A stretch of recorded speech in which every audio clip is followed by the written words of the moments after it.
Hello, and welcome to the April edition of the Agency Admin Training for HMIS Agency Administrators.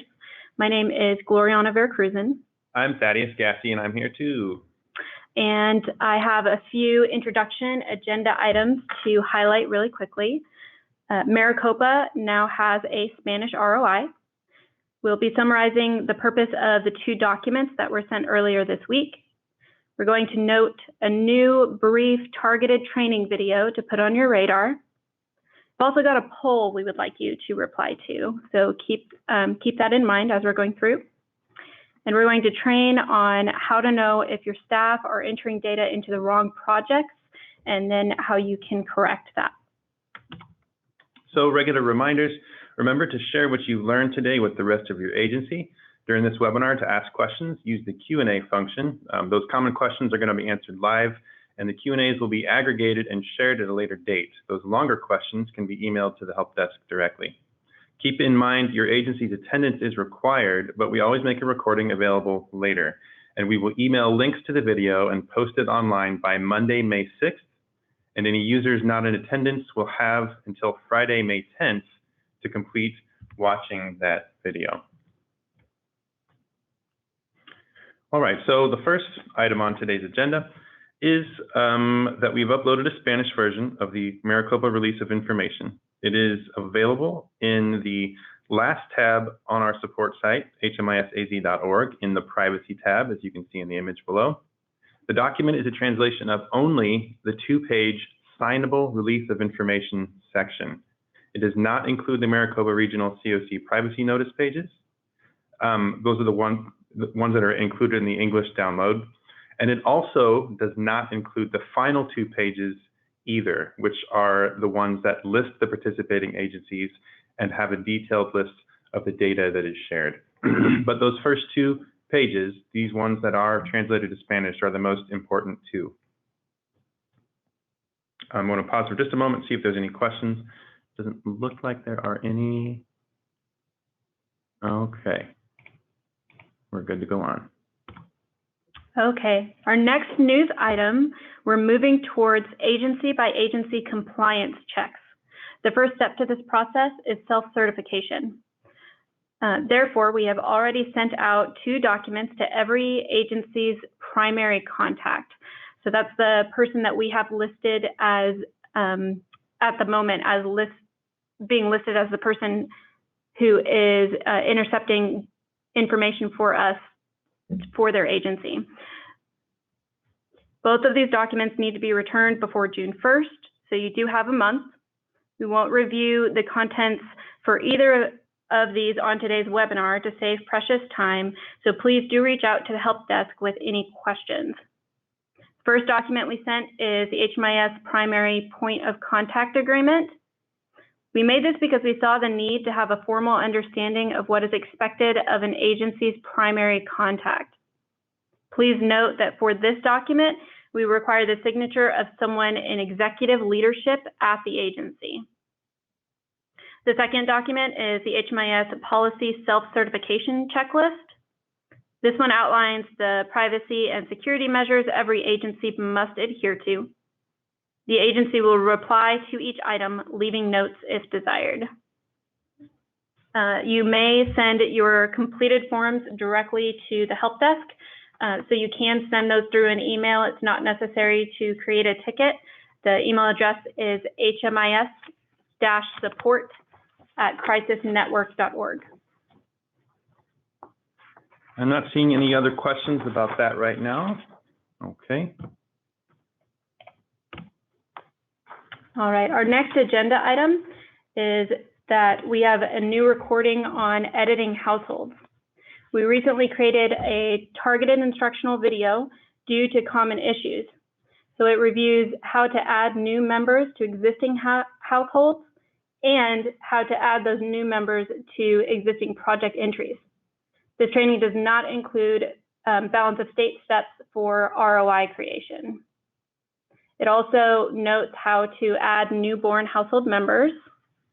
And we're telling you about this training rather than inserting it into today's agency admin training so that you can review it at your leisure. if it's an important piece for your agency and if you're serving households. Please request the link from the help desk by creating a ticket. We will be eventually embedding this as a link on our support site.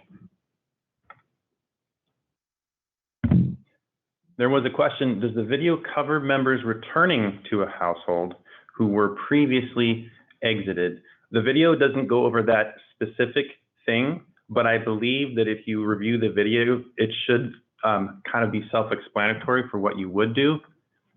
If you watch the video and you find that that question still hangs in your mind, reach out to the help desk and we can clarify. There's another question, where do we access the videos? Are they on YouTube? The answer to that is we are going to be in the future embedding videos into our support site, but for now, go ahead and just request the link and we will send you that link. And yes, it does take you to YouTube. All right, so on that note of videos, please help us to prioritize our next targeted training videos. While you're doing this poll, this slide shows some of the more popular videos we've already recorded if you didn't know. So those are all listed, and then at the very bottom in blue, of course, we also record all webinars for review, and all of our online training is linked to YouTube videos as well. On the poll itself, you're going to see 5 options. The first is the 0630 Sheltered Unsheltered PIT report. The second is a video series explaining system performance measures.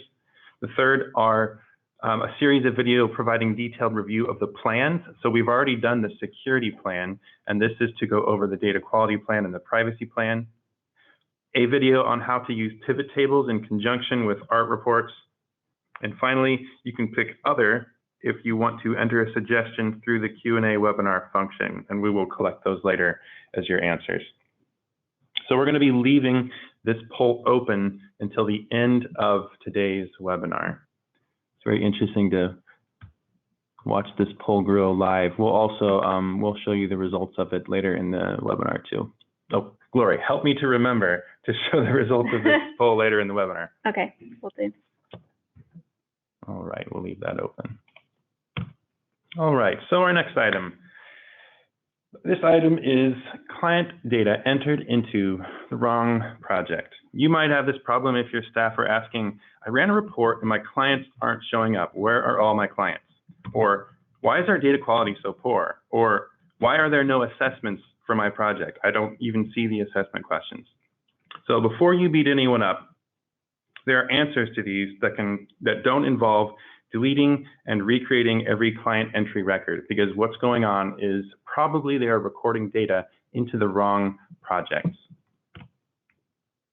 So first, let's back up half a step and see why this actually happens. Like I said, 99% of the time, this is because of a failure to pay attention to EDA mode. So let's quickly review how projects are set up in Service Point and why we select and enter data as project in the first place. What we train is that EDA mode is used to ensure we are entering data into the right project. This also impacts visibility, but let's not touch that subject today. Agencies are made up of multiple projects in their agency tree. Maybe some emergency shelters, a rapid rehousing project, or some permanent supportive housing units. These are the projects that we record data into. We don't record data into the quote-unquote agency. We only do it into the projects that are within the agency. So consider the image below. Even though you see 7 items listed, only 4 of them are actual projects. The rest are placeholders used to help organize the agency tree. So on the first line, we see the actual agency itself, the title agency. This is National Community Health Partners. And the column on the right shows what level it is in the agency tree. This is a level 2 agency. For balance of state, which is what this agency is, the agency names start at a level 2, and then for Maricopa, they start at a level 1. So if you ever get a call from us and we say, make sure you're not EDA'd into your level 1 or your level 2, we're talking about those placeholders. Other things that we see on this table are that there are 2 level 3s. There's NCHP Pinal County SSVF and NCHP Yuma County SSVF. Those 2 level 3s are the placeholders for the actual projects below them. This is because commonly with SSVF projects, it's useful to collect them under their own separate placeholders. And here we have a placeholder for Pinal County and a placeholder for Yuma County. In this example, I'll move on to the next slide here. Only these four are the ones where you would actually enter client data. These are the ones that end in an acronym HP for homelessness prevention or RRH for rapid rehousing. This is a homelessness prevention project and this is a rapid rehousing project. So now that we know that some projects are placeholders, let's pull up an example in Service Point. Here we are. I'm going to shadow Miguel from NCHP.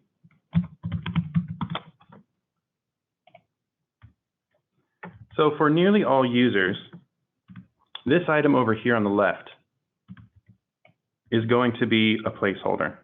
Usually it's going to be your level 1 or level 2 agency, the agency name, with a few exceptions such as CBI. But to enter into a specific project, enter client data, you're going to be using EDA mode. So when I open up Miguel's, I see that the placeholders do exist here. Here was the placeholder for Pinal County. That was a level 3. And then here was a placeholder for Yuma County. That was also a level 3. So if I don't pick one of the actual projects, which are one of the ones that say either HP for homelessness prevention or rapid rehousing, RRH, if I don't pick one of those and instead, so I'm going to exit this window now, I just leave it at my level 1, here's what you might see when you pull up a client and try to enter his data. So I'm going to do a search for test client. Here he is, test A test. I'm going to go to the entry exit tab. I'm going to add a new entry record. And right now I'm not using enter data as mode, so it will default to my level 1, which is the one over here on the left. This is a VA project, so I'm going to select VA. And I've got everything right so far, it seems. But then I go in and there's no assessments. There are no assessments to choose from. There's actually a notice, which is something that we've just started doing in the last couple weeks. This notice says, no entry assessment warning. You are attempting to enter a client into a placeholder program. Please create an entry for the client into the correct program. So if a staff ran into this, whether or not they see this warning here, they might just walk away and say, well, there's no assessments here. I guess I'm just going to go down here and click on save and exit. And they see that for test A, they have a project entry into what looks like their agency. But if they were to run a report, they would show that there is no recorded information into this project because there were no assessments to fill out. So how do you correct this sort of thing? You would need to pull up that record and switch it over from one incorrect project into the correct project. So I'm going to show you how to do that. So let's say that Miguel is going to correct it himself. We're going to go up to his enter data as. We're going to select, for this example, the Pinal Rapid Rehousing option, which is right here, Pinal Rapid Rehousing. We're going to click the green plus sign to enter into enter data as mode. And now we see in the top right that our EDA mode is NCHP, Pinal, SSVF Rapid Rehousing. We're going to pull that client up again by going to Client Point, searching for test again. And we found him and we go to his profile. We return to the entry exit tab and we see that it is incorrectly coded as being for the level 1 agency instead of the correct project. So I'm going to click on the pencil by that start date to change this entire record to be into a different project. So I've clicked the pencil and it takes me to that pre-screen page. Can't do anything here. That's fine. I'm going to click on Save and Continue. Now here's where something can be done. I scroll to the top. Up here it says Provider, and I can click this drop down and switch it to any one of my other providers. So I'm wanting to correct it to be the Pinal Rapid Rehousing, so I'm going to select Pinal Rapid Rehousing Project. I'd already correctly selected this as the type VA, so I'm going to leave that one alone, and then I'm going to click Update. Now the screen refreshes, and as I scroll down, I see that my assessments have suddenly appeared.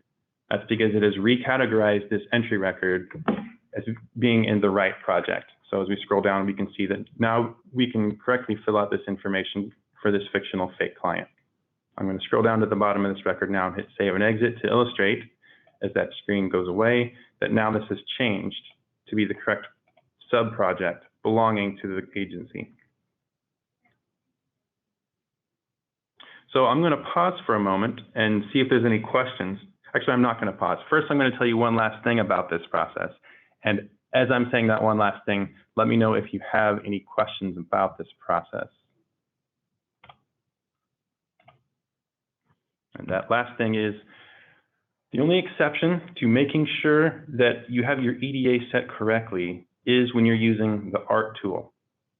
And the reason why you don't need to be concerned about your EDA mode when using the ART tool is because you select your EDA within the report itself. So if you try to pull up the 0252, it's going to ask you, what is your EDA provider? And that's where you set your EDA within the report itself.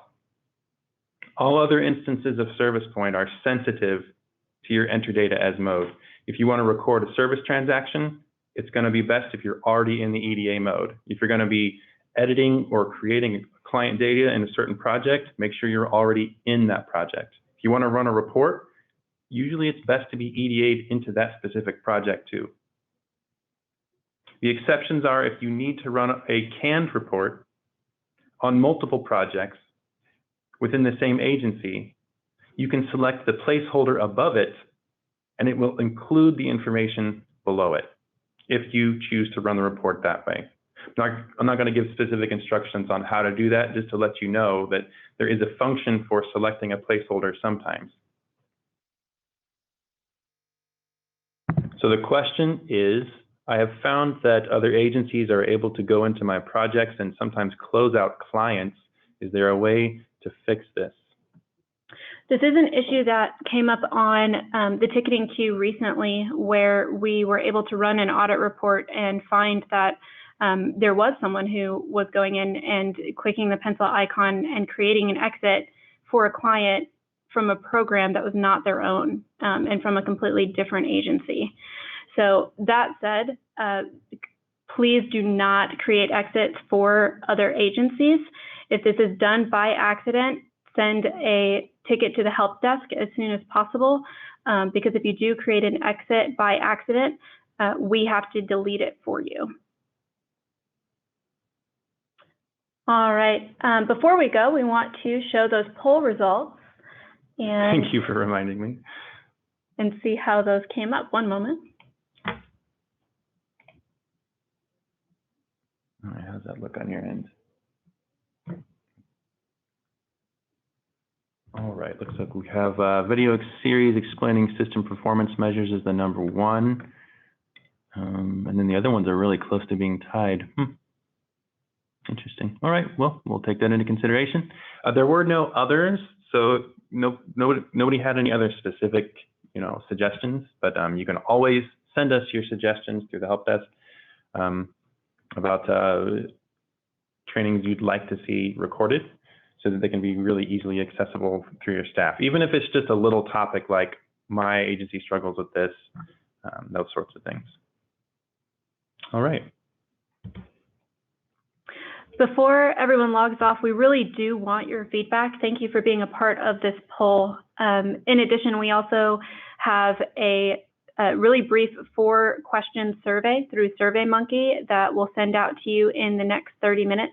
If you have just a few minutes to go through that, we really appreciate it. Thank you all for joining our webinar for this month. Have a great day. Thank you, guys.